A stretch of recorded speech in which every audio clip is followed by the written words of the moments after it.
Hello friends, आज हम फिर से लेके आए आपके लिए न्यू वीडियो। आपका स्वागत है मेरे यूट्यूब चैनल बदलते। आज हम देखने वाले हैं कार का गियर केबल कैसे चेंज करते हैं और क्यों चेंज करना ज़रूरी है। इस वीडियो को आप पूरी तरह से देख लो। कार का गियर केबल चेंज करने के लिए आपको गियर मैकेनिज्म रिमूव करना पड़ेगा। तो ये जो मैकेनिक है ये कंसोल बॉक्स को रिमूव कर रहा है। सबसे पहले आपको कंसोल बॉक्स रिमूव करने से पहले आपको जो गियर लीवर का गार्निश है वो रिमूव करना पड़ेगा। गार्निश रिमूव करने के लिए आपको गियर नॉब रिमूव करना पड़ेगा। गियर नॉब रिमूव करने के बाद आप जो गार्निश है वो रिमूव कर सकते हैं। गियर नॉब रिमूव करने के बाद आप गार्निश रिमूव हो जाएगा। गार्निश रिमूव होने के बाद आप कंसोल बॉक्स निकाल सकते हो इजीली। ये अपना कंसोल बॉक्स रिमूव हो गया है।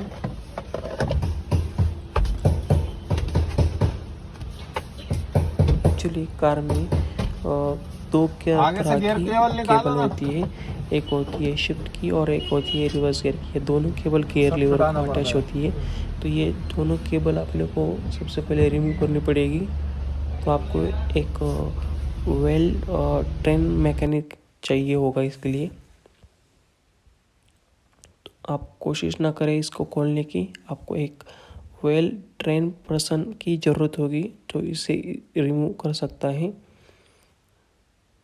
तो ये दोनों केबल जो लीवर से अटैच है वो आपको रिमूव करनी पड़ेगी प्लस माइनस से।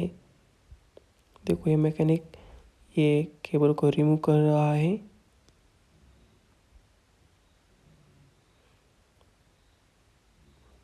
जब कार पुरानी हो जाती है, चलती है, तो गियर केबल में खिंचाव आता है। चलते चलते जब गियर केबल में खिंचाव आता है, गियर केबल जाम हो जाती है। घिसते घिसते गियर बॉक्स के पास उसके नॉब होते हैं, उसमें प्ले हो जाता है। जब आप अचानक से गियर लगाते हैं तो आपका गियर वायर निकल जाएगा और आपका गियर डीएक्टिवेट हो जाएगा। उसके कारण आपके कार का एक्सीडेंट भी हो सकता है। तो आप ये प्रिकॉशन ले लो। आगे गियर बॉक्स से केबल रिमूव करने से पहले आपको एयर फिल्टर असेंबली और जो बैटरी है वो निकालनी पड़ेगी। निकालने के बाद आपको जो दोनों एंड होगी गियर केबल की वो गियर बॉक्स को अटैच होगी और दोनों आपको निकालनी पड़ेगी।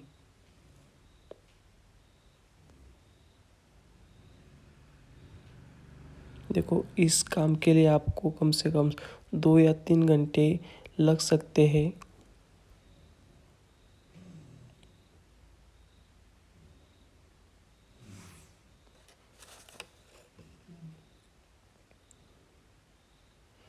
तो हम पुरानी निकाल के न्यू वाली इंस्टॉल करने वाले हैं। तो आप देख सकते हैं ये जो मैकेनिक है एक गियर केबल को रिमूव कर रहा है।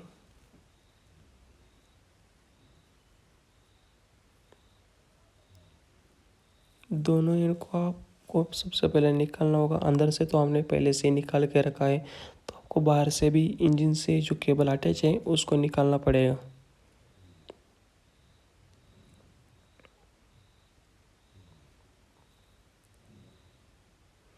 दोनों अलग अलग केबल होती है, शिफ्ट की और रिवर्स गियर की। दोनों को निकालने के बाद ही हम नया वाला केबल इंस्टॉल कर सकते हैं।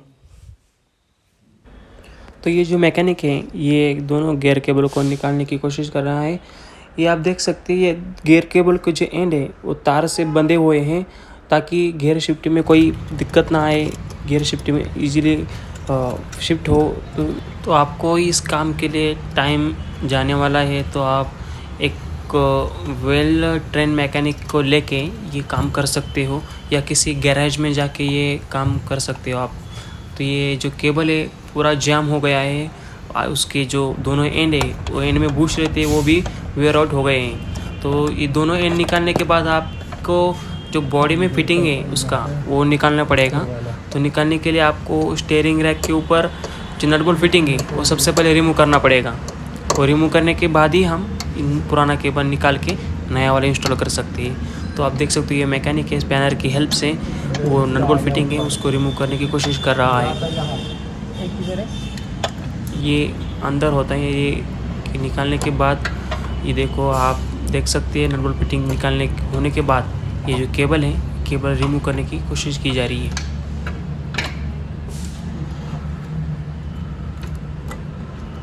नहीं ना कलश केबल देखो ये केबल अपना निकल गया है, एकदम ख़राब हो गया है, तो ये आपको ज़रूरी होगा ये चेंज कर लो। देखो आप तार से बंधे हुए देख सकते हैं आप केबल को। नया वाला इंस्टॉल करने के लिए आपको वही फिटिंग सेम करनी पड़ेगी, जो पुरानी फिटिंग है वो सेम फिटिंग आपको इस नए केबल को करनी पड़ेगी। गियरबॉक्स की दोनों केबल के एंड फिटिंग होने के बाद ये जो उनके अंदर के जो दो एंड है वो अपने को गियर लीवर से ज्वाइन करना पड़ेगा। ये देख सकते हैं मैकेनिक है ये दोनों केबल के एंड को फिटिंग करने की कोशिश कर रहा है। तो सेम उसी तरह ये फिटिंग होगी जैसी पुरानी थी।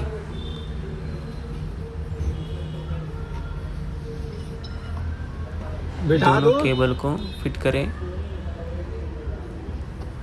और जो मैं सजेशन देता हूँ जो लेवर है वो मैकेनिकल है उसको ग्रीसिंग कराए लुब्रिकेशन कराए ताकि वो इजीली फ्री हो जाए, कोई दिक्कत ना है उसमें, तो उसको लुब्रिकेशन आप कर लो।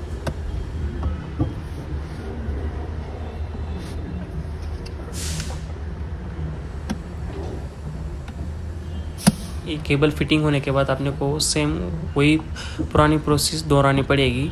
कंसोल बॉक्स फिट करना पड़ेगा और अपने को वो गियर गार्निश वो भी फिटिंग करना पड़ेगा और ये जो नट बोल्ट फिटिंग है बॉडी को वो भी फिट करना पड़ेगा। तो ये तीनों चीज़ें होने के बाद अपना ये कार दौड़ेगा फिर से। कार का जो गियर शिफ्टिंग है वो भी एकदम इजीली हो जाएगा।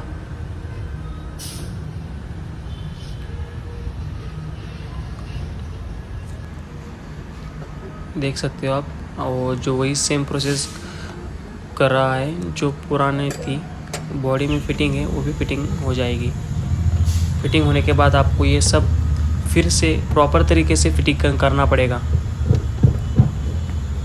पूरा फिटिंग होने के बाद एकदम हम उसको डायनामिक टेस्टिंग करने वाले हैं। डायनामिक टेस्टिंग के लिए हम एक रफ रोड पे या कोई नॉर्मल रोड पे लेके जाएंगे।